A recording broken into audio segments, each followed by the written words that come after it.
Hey folks, Dan Brown here with my maybe first ever watch review of the Laurier Gemini. Yeah, that's right. I call it the Gemini, not the Gemini, because, well, that's the way NASA pronounced it with their space program. Gemini. So I'm going to call it the Gemini. So here you go. It's a very nice cardboard box. Gonna save you some time. Here's where the watch goes. The watch is on my wrist. Over here's a very nice leather travel case. Inside you got, oh, what the hell you got? Nice thank you card from Lauren and Lorenzo Ortega. You know, thanks so much. Wishing you many good times with the Gemini. I'm sure they pronounce it Gemini. All the best, L&L. There you go. And you get a nice little leather card. So if you want to, man, this thing is like some warning thing, you know. Whatever. Anyway. So you get a leather card, so if you want to transport your Laurier in this snazzy little pouch, you put this between the case back and the bracelet, and it'll protect your watch. And then under here is the secret compartment that holds the cloth and poly watch and the screwdriver to adjust your bracelet. So anyway, just kind of a fair warning. This thing, not even a warning, it's like a celebration. This thing's got a Hesselite acrylic crystal. So there you go. So that's that. All right, I'm gonna try to be quicker with this. Hang on, I'm gonna take the watch off. And we're going to look at it.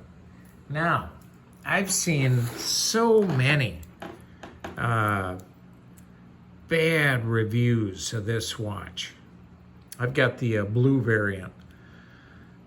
So I want to dispel some of the bad reviews, the misinformation, misconceptions about this watch. First off, I want to talk about the lug to lug width. First of all, you know, it's 39 across, 47 lug to lug. The case height is 10.2, and the Hesselite acrylic crystal is another 2.4. So it's a very thin watch. Yeah, relatively speaking, by design. So I say that because you need to go to the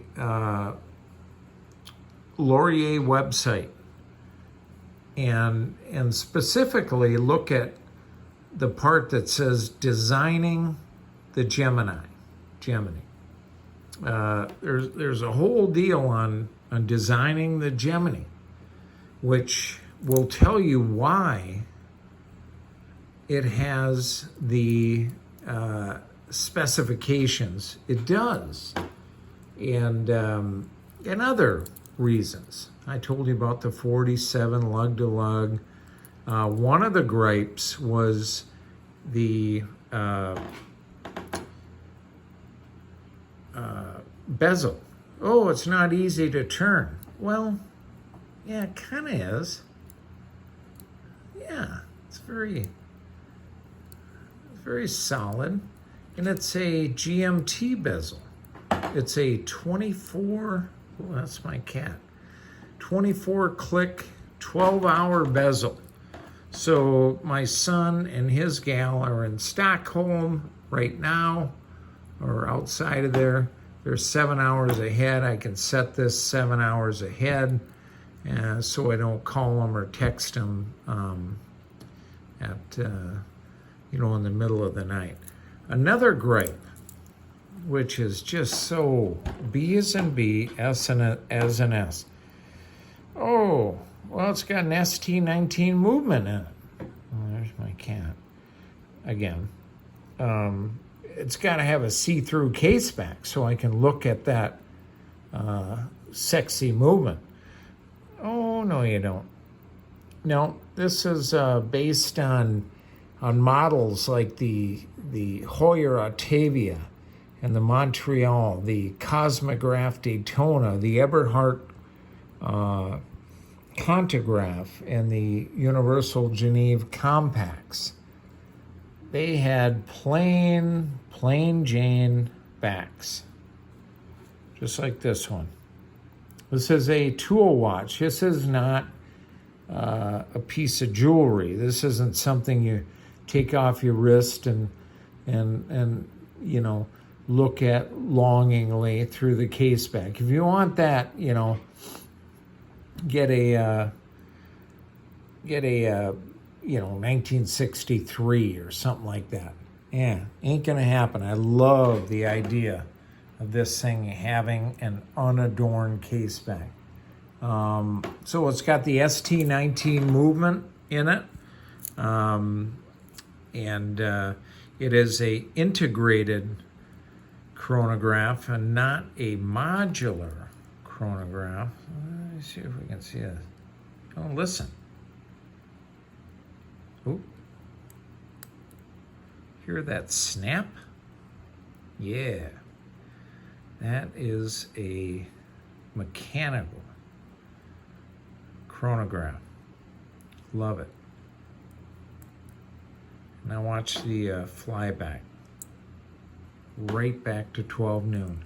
So anyway, it's, oh, the cat is sitting on my nose. Bob, for crepe's sake. Anyway, so that's all I got to say. This, like I say, this is the ST1901, I believe. And they also have the 1902, 1903, 5, 6, 7, 8, and 40. They all have different subdial configurations, and if you see something black come in like that, that's my cat's tail. All right, Bob, stop. I'm trying to do an important video here. So they're all configured differently, and they have different functions. Another thing people might think is, well, the ST19's a Chinese movement. Yeah, but in 1961, I believe the Chinese bought the Venus 175 movement from Switzerland.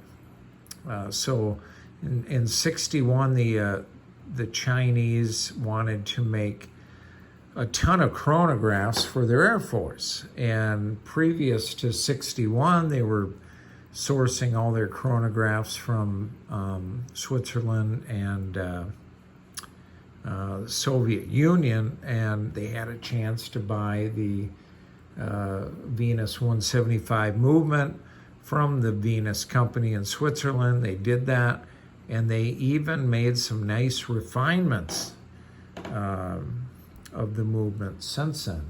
So it's a very solid movement.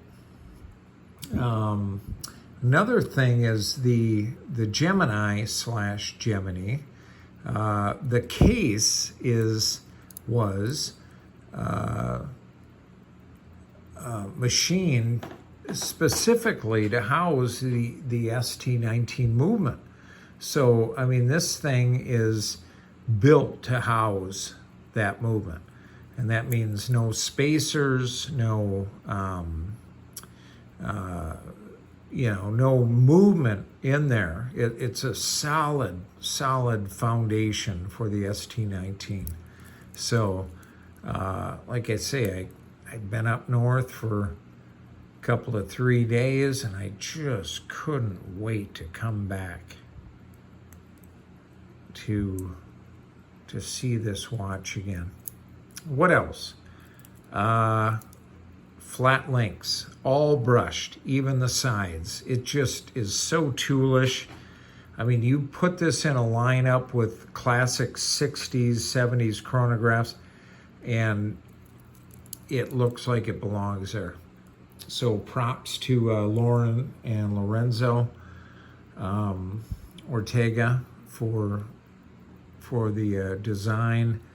And it's 20 millimeters, and it tapers down to 16 millimeters.